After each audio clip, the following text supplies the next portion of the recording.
So tragic, Betty. We are starting to learn more about some of the 7 victims who died in the plane crash within the last few minutes. The stepdaughter of Robert Riddell identified him as one of the 7 killed yesterday.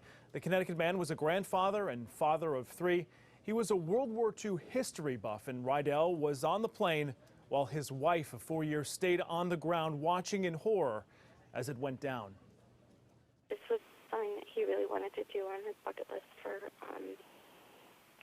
to go there. He went to Pearl Harbor for his honeymoon with my mother. He was planning a trip to Normandy for his 60th birthday, and, he went on this flight. He was really excited. He died doing something that he loved to do.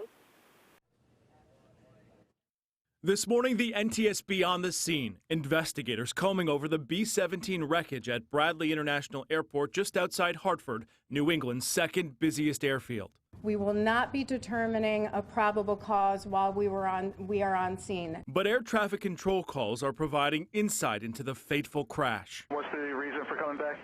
Got number 4 engine. We'd like to return and blow it out. You can proceed onto the downwind for runway 6, and you said you need an immediate landing? When you get a chance, yeah. Eyewitnesses on the ground saw trouble unfolding just before 10 Wednesday morning, less than 5 minutes after takeoff. That plane's going to crash. He just wasn't flying out very powerfully or gaining altitude very fast. And then when I saw the engine go, I commented to an associate that he was in trouble. He just lost an engine. The plane disappeared, and there was a puff of smoke. And I said, holy gee, that plane did crash.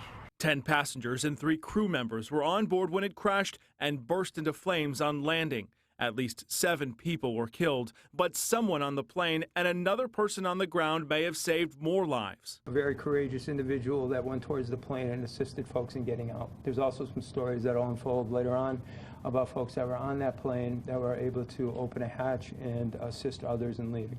The World War II sightseeing plane was built in 1944. It was just one of 18 flying fortresses that remain. Well, for $450 a person, history buffs are able to fly in these planes, which are part of the Traveling Wings of Freedom tour. This was actually scheduled to visit Westchester County Airport starting today and then Morristown Airport next week. But there's no word at this hour if the crash will affect the tour plans. Live in the newsroom, I'm Anthony DiLorenzo, Pix 11 News.